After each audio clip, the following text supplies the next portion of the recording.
Cricket tournament నిర్వహించడం జరుగుతుంది. దానికి సార్ మా ఆహ్వానాన్ని మన్నించి వచ్చినందుకు ధన్యవాదాలు సార్. సార్కి ఒక 2 నిమిషాలు మాట్లాడాల్సిందిగా కోరుతున్నాను. వెల్నెస్ హాస్పిటల్ ఆధ్వర్యంలో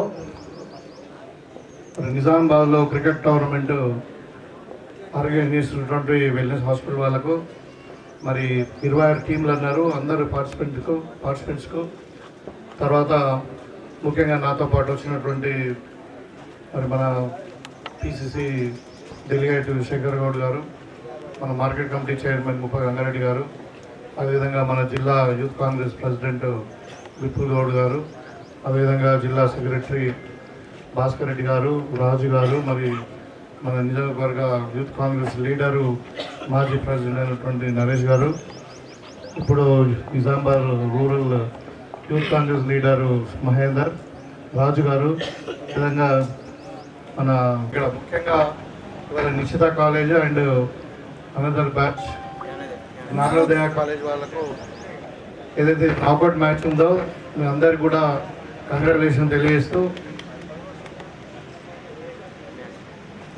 ఇప్పుడు ఎనీ స్పోర్ట్స్ యాక్టివిటీలో ముఖ్యంగా ఇప్పుడు రీసెంట్గా మనకు ఓన్లీ ఫిజికల్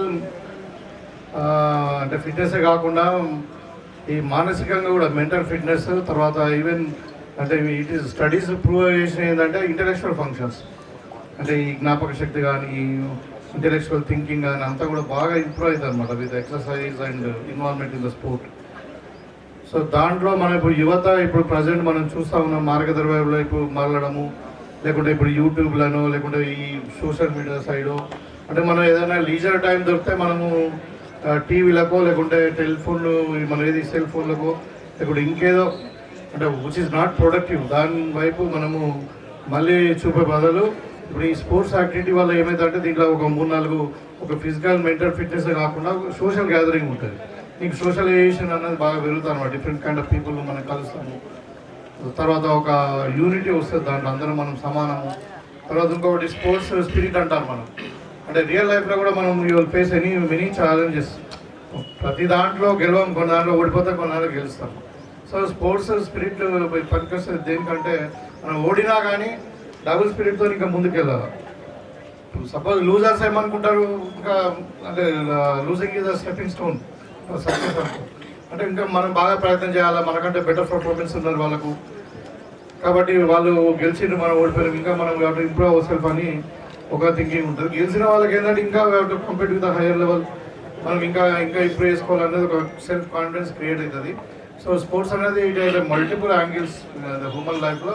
సో ప్రతి ఒక్కరు it's a part of the life. Daily ఒక 1 hour అయినా మనం ఈ స్పోర్ట్స్కు, తర్వాత మన ఈ యోగాకు, మెడిటేషన్కు, ఎక్స్ట్రా కరిక్యులర్ యాక్టివిటీస్ మన రొటీన్ వర్క్ నుండి ఫ్యామిలీ ఉండొచ్చు, మన ప్రొఫెషనల్ వర్క్ ఉండొచ్చు, ఎడ్యుకేషన్ అయితే ఎడ్యుకేషన్ కాలేజ్ ఉండొచ్చు, ఇవన్నీ కూడా కాకుండా ఒక 1 hour మినిమం మనము ఈ స్పోర్ట్స్కు టైం ఇస్తే దానివల్ల ఉపయోగాలు బాగా ఉంటాయి. దీన్ని ప్రోత్సహించడానికే ఇవాళ తెలంగాణ గవర్నమెంట్ కూడా మన ముఖ్యమంత్రి గారు కూడా స్పోర్ట్స్ అంటే బాగా ఇష్టం. అని ఇవాళ మనకు వన్ ఆఫ్ ఇట్స్ కైండ్ ఇప్పుడు మనం sports young India sports university కూడా మనము అక్కడ 4th సిటీలో మనం పెట్టుకుంటున్నాం. దాంట్లో ఇప్పుడు మీకు అందరు కూడా తెలుసు, మనకు స్టేట్ లెవెల్లో సీఎం కప్ కూడా after long time CM cup గ్రామ స్థాయి నుండి, మండల స్థాయి నుండి, జిల్లా స్థాయి నుండి ఇప్పుడు రాష్ట్ర స్థాయి వరకు సీఎం కప్ పెట్టుకొని అన్ని డిపార్ట్మెంట్లలో నాట్ ఓన్లీ స్పోర్ట్స్ యాక్టివిటీస్లో, పెయింటింగ్లో, సింగింగ్లో, కల్చర్ యాక్టివిటీస్లో అన్నింటిలో కూడా ఇట్లా కాంపిటేటివ్ ఎగ్జామ్స్ పెట్టుకొని వాళ్ళందరూ కూడా మనం సెలెక్ట్ చేసుకొని అవసరం ఉంటే ఒక ఇంటర్నేషనల్ స్టాండర్డ్లో మనం స్పోర్ట్స్ యూనివర్సిటీ దాంట్లో వాళ్ళకి అడ్మిషన్స్ ఇచ్చి ప్రాపర్ ట్రైనింగ్ ఇచ్చి సో వాళ్ళకు ఇంటర్నేషనల్ లెవెల్లో ఇప్పుడు కాంపిటీషన్లో లైక్ ఇప్పుడు ఏషియాడ్ కావచ్చు, మన ఒలింపిక్స్ కావచ్చు, ఇవన్నీ కూడా మనం పార్టిసిపేట్ చేసేందుకు మనం వాళ్ళకి ప్రిపేర్ చేయాలనే ఉద్దేశంతో ఎన్ని డబ్బులు ఖర్చు అయినా కానీ మరి ఒక స్టాండర్డ్ ఇంటర్నేషనల్ స్టాండర్డ్ ఉండాలన్నది. అంటే మనం మొన్న లాస్ట్ టైం ఒలింపిక్స్లో తీసుకుంటే చిన్న దేశాలు, యూరోప్ లాంటి దేశాలు, అంటే మన యూకే, కొరియా, జపాన్ లాంటి ఎన్నో గోల్డ్ మెడల్ తీసుకొని పోతుంటే మనం 140 మంది 40 కోట్ల మంది ఉన్నా కానీ మరి మనం బ్రాంజ్ మెడల్, సిల్వర్ మెడల్తో మనం వాపసు రావడం జరిగింది. అలాంటి పరిస్థితులు భవిష్యత్తులో ఉండద్దు. మళ్ళీ యువత కూడా ఈ మార్గద్రవ్యాల వైపు కానీ ఈ వ్యసనాల వైపు మళ్ళకూడదు. మనం వాళ్ళ స్పోర్ట్స్ వైపు మళ్ళిస్తే వాళ్ళ ఒక క్వాలిటీ ఆఫ్ లైఫ్ బాగుంటుంది అన్న ఉద్దేశంతో మరి ప్రభుత్వం ఈ నిర్ణయం తీసుకోవాలి. దాంతోపాటు కూడా ఇప్పుడు మీకు అందరు కూడా అంటే బీయింగ్ అకేషన్ కానీ ఇప్పుడు మనకు స్కిల్ యూనివర్సిటీ కూడా, ఈ స్కిల్ యూనివర్సిటీ కూడా వన్ ఆఫ్ ఇట్స్ కైండ్. ఇప్పుడు మన దగ్గర లేవు కానీ మోస్ట్ ఆఫ్ ద డెవలప్డ్ కంట్రీస్లో స్కిల్ యూనివర్సిటీ ఉంటుంది.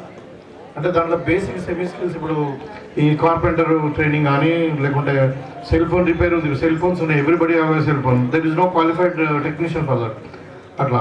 సో ఇప్పుడు ఏదైనా దేనికైనా, ఇప్పుడు ట్రాక్టర్ మెకానిక్ కావాలి, మన కార్ మెకానిక్ కావాలంటే ఇక్కడ ఒక కంపెనీలో షెడ్లో మనం ట్రైనింగ్ తీసుకోవాల్సిందే, కానీ you don't have any qualified technicians. Like ఇప్పుడు plumbers, electricians, day to day యాక్టివిటీలో మనకు కావాల్సిన వాళ్ళందరూ కూడా ఈ స్కిల్ యూనివర్సిటీలో మనము కన్సర్న్ ఇండస్ట్రీకి మనం టైప్ పెట్టుకొని, ఆనంద్ మహేంద్ర కానీ మనం వైస్ ఛాన్సలర్ పెట్టుకొని జాబ్ గ్యారంటీ ఓరియంటేషన్తో మనము 6 months నుండి 6 years వరకు కూడా you need a semi skilled people and highly skilled people specialist కూడా ప్రొడ్యూస్ చేయడానికి స్కిల్ యూనివర్సిటీని పెట్టుకున్నాం.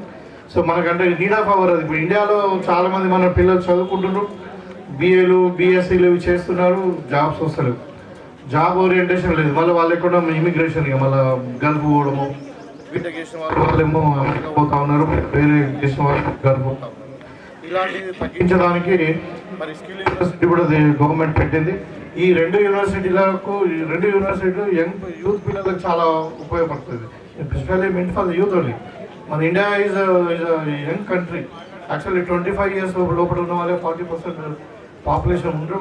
That's why we called it's an young India universities. So మీరు అందరూ కూడా వాడుకోవాలి. సో ఈ ముఖ్యంగా ఇప్పుడు వెల్నెస్ హాస్పిటల్ వాళ్ళకు అవేర్నెస్ క్రియేట్ చేయడానికి, మరి వాళ్ళ ప్రమోషన్ కొరకు ఈ టోర్నమెంట్ పెట్టారు. ఇక్కడ ఎవరైతే పార్టిసిపేట్ చేస్తూ ఉన్నారో వాళ్ళందరూ కూడా నేను కంగ్రాచులేషన్ తెలియజేస్తూ ఉన్నాను. Because winnowing losing it doesn't matter in స్పోర్ట్స్లో. సో ముఖ్యంగా రాబోయే ఇంకా 3-4 రోజులు ఎవరైతే విజేతలు ఉన్నారో వాళ్ళకి అడ్వాన్స్ కంగ్రాచులేషన్ తెలియజేస్తూ, మరి ఇదే స్పిరిట్తో ముందుకు పోవాలా వెల్నెస్ హాస్పిటల్ వాళ్ళు కూడా. అంటే నాట్ ఓన్లీ ప్రజాసేవ వైద్యం ఇదే కాకుండా మరి సోషల్ సర్వీసులు కూడా ముందుకు వెళ్ళాలి, వాళ్ళకు కూడా మంచి భవిష్యత్తు ఉండాలని చెప్పి కోరుకుంటూ వారికి కూడా అభినందిస్తూ సెలవు తీసుకున్నాను.